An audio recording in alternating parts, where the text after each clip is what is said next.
ሰላም ጤና ይስጥልን ተመልካቾቻችን እንደምን ዋላችሁ እንደምን አመሻችሁ ከአንከር ሚዲያ ዝግጅት ክፍል ያክብሮ ሰላምታችንን እናቀርባለን ዜናዎችን ጀምጥቻለሁ መሳይ መኮንን ነኝ የአሜሪካን ኤምባሲ የፋኖ መሪዎችን ለማነጋገር እንቅስቃሴ መጀመሩ ተገለጸ በከፍተኛ ሚስጥር የተያዘው የአሜሪካን ኤምባሲ እንቅስቃሴ የፋኖ መሪዎችን አነጋግሮ ከአብይ አህመድ አገዛዝ ጋር የሰላም ንግግር ለማስጀመር ይሆን ስለቀጣዩ የሽግግር ስርዓት ምስረታ በግልጽ የታወቀ ነገር የለም በአሜሪካን የውጭ ጉዳይ መስሪያ ቤት በኩል የሚካሄደውና ይህንንም እንዲያስፈጽም ኃላፊነቱን የተሰጠው አዲስ አበባ የሚገኘው ኤምባሲ የፋኖ መሪዎችን የማፈላለጉና የማነጋገሩን ተልዕኮ በመውሰድ መረጃዎችን እያሰባሰበና ሰዎችን እያነጋገረ መሆኑን ነው ለአንከር ሚዲያ የደረሰው መረጃ የሚያመለክተው የኤምባሲው ተወካዮች በአገር ውስጥና በውጭ ሀገራት የሚገኙ ከፋኖ አመራሮች ጋር ግንኙነት አላቸው የተባሉ ግለሰቦችን በተለያዩ መንገዶች እያነጋገሩ ሲሆን በቀጣይ የተጠቆሙትን የፋኖ መሪዎችን ለማግኘት ከአብይ አህመድ አገዛዝ የመንቀሳቀሻ ፍቃድ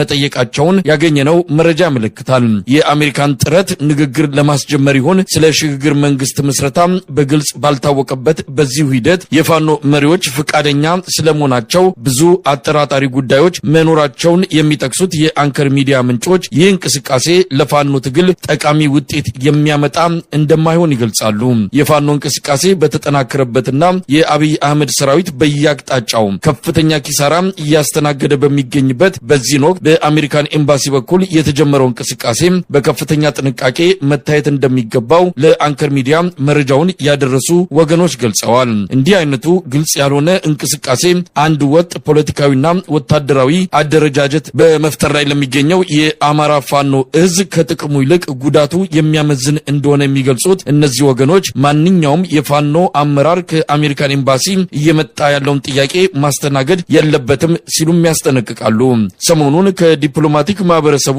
የተገኘው መረጃ የምዕራባውያን መንግስታት አብይ አህመድ ከሀገር እንዲወጣ ግፊት እያደረጉ መሆኑን የሚያሳይ ሲሆን ምናልባት የአሜሪካን ፋኖችን ለማግኘት የተጀመረው እንቅስቃሴ የዚሁ ሂደት አካል ሊሆን እንደሚችል እየተነገረም ነው ሆኖም ግልጽ ሆኖ ባልተቀመጠ የአሜሪካን እንቅስቃሴ የፋኖ ኃይሎች ትግላቸውን ወደ ኋላ የሚጎትትን ማንኛውንም አይነት ንግግርና ድርድር መቀበል እንደሌለባቸው ነው ጉዳዩን በቅርበት የሚያውቁት ወገኖች የሚያሳስቡት አሜሪካና ሌሎች ምዕራባውያን ሀገራት የአብይ አህመድ አገዛዝ ከኢትዮጵያ ባሻገር ለአፍሪካው ቀንድ ከፍተኛ የስጋት ምንጭ የሆነ መምጣቱን የተረዱት ቀደም ብለው ሲሆን ነገሮች እየተባባሱ መሆናቸው አንድ እርምጃ እንዲወስዱ ከጫፍ እንዳደረሳቸው መረጃዎች ያመለክታሉ አብይ አህመድ የሽግግር ስርዓት እንዲመሰረት ማድረግ ካልሆነም ከሀገር እንዲወጣ ጫና መፍጠር አማራጭ አድርገው የምዕራባውያን ሀገራት እየተንቀሳቀሱ እንዳለ ነው ከዲፕሎማቲክ ማህበረሰቡ የተገኘው መረጃ የሚያመለክተው ባለፈው ሳምንት መጨረሻ ሁለት ቱርክ ሰራሽ ድሮኖች ከጥቅም ውጪ ሆነው መከስከሳቸው ታወቀ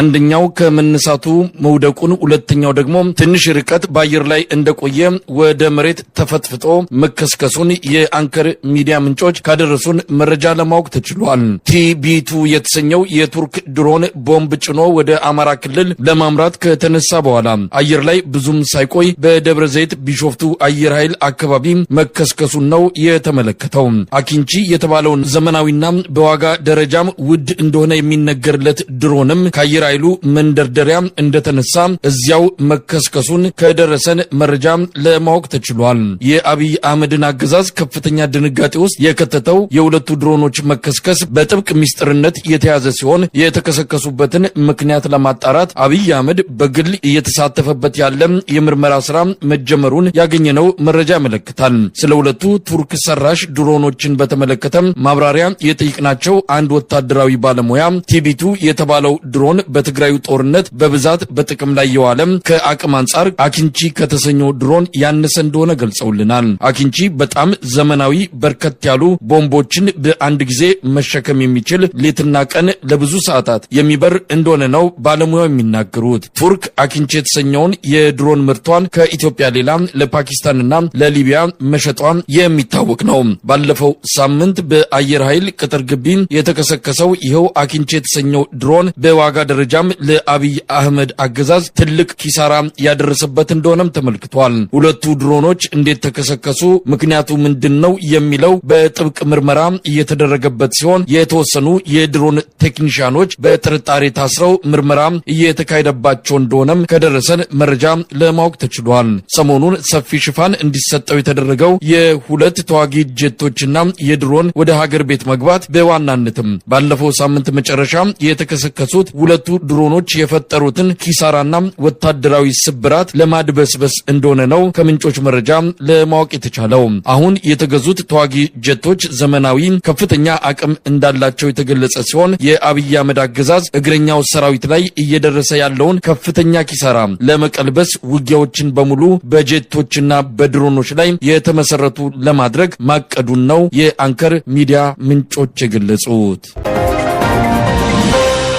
ሶማሊያ ማንኛውንም የኢትዮጵያ አየር መንገድ አውሮፕላን በአየር ክልሏ እንዳያልፍ ልትከለክል እንደምትችል ተገለጸ። ባለስልጣናትን የያዘው የኢትዮጵያ ቻርተር አውሮፕላን የአየር ክልሏን ጥሶ እንዳይገባ በመከልከሏ ወደ አዲስ አበባ መመለሱ የሚታወቅ ነው። ሪፖርተር እንደዘገበው የኢትዮጵያ ሲቪል አቪዬሽን ባለስልጣን በሶማሊያ በኩል የአየር ክልሉን ለኢትዮጵያ አየር መንገድ አውሮፕላኖች ሙሉ በሙሉ ሊዘጋ እንደሚችል ባለስልጣናቱ እያሰቡ እንደሆነ ገልጸዋል። አየር መንገዱ ወደ እስያና መካከለኛው ምስራቅ ሀገራት የሚያደርጋቸው በረራዎች በሶማሊያ የአየር ክልል የሚያልፉ በመሆናቸው ክልከላው በአየር መንገዱ እንቅስቃሴ ላይ ከፍተኛ ተጽዕኖ ሊፈጥር እንደሚችል ተመልክቷል። የሶማሊያ መንግስት በክልከላው የሚገፋበት ከሆነ የኢትዮጵያ አየር መንገድ በሌላ አቅጣጫ የበረራ መስመሩን ለማስተካከል የሚገደድ እንደሚሆን፣ ይህም ለተጨማሪ የአውሮፕላን ነዳጅ ወጪ የሚዳርገው መሆኑን ነው በሪፖርተር ዘገባ ላይ የተመለከተው። የኢትዮጵያ አየር መንገድ የመንገደኞች አውሮፕላን በረራዎች ወደ ሀርጌሳ ሶማሌላንድ ማድረጋቸውን፣ ነገር ግን ባለስልጣናትን የያዘው ሶስተኛው ቻርተር አውሮፕላን እንዲመለስ መደረጉ ጉዳዩ በኢትዮጵያና በሶማሊያ መንግስታት መካከል የተፈጠረው ውጥረት እየተባባሰ መምጣቱን የሚያመላክት ነው ተብሏል። ለአንከር ሚዲያ በደረሰው መረጃ በሶማሊያ መንግስት ክልከላ ወደ አዲስ አበባ የተመለሰው ቻርተር አውሮፕላን አብይ አህመድንና የልኡካን ቡድኑን አሳፍሮ እንደነበረ ተመልክቷል። ከ3 ቀናት በፊት ኢንሳይድ አፍሪካ የተሰኘ የዜና ወኪል አብይ አህመድ በዚህ ሳምንት ወደ ሶማሌላንድ ለጉብኝት እንደሚያመራ የዘገበ መሆኑን በማስታወስ ወደ አዲስ አበባ እንዲመለስ የተደረገው አውሮፕላንም አብይ አህመድን አሳፍሮ ወደ ሀርጌሳ እያመራ የነበረ መሆኑን ነው የአንከር የመረጃ ምንጮች የገለጹት። የሶማሊያ መንግስት የአብይ አህመድን የሶማሌላንድ ጉብኝት ሉዓላዊነትን የሚጥስ ነው በማለት በከፍተኛ ሁኔታ እያወገዘ ይገኛል። ይህ በእንዲህ እንዳለ በታይላንድ የተመዘገበ መነሻውን ከተባበሩት አረብ ኤሚሬትስ ሻርጃህ አድርጎ ወደ ሀርጌሳ ሶማሌላንድ በመብረር ላይ የነበረውን ካርጎ አውሮፕላን የሶማሊያ መንግስት ወደ መጣበት እንዲመለስ ማድረጉ ተገለጸ።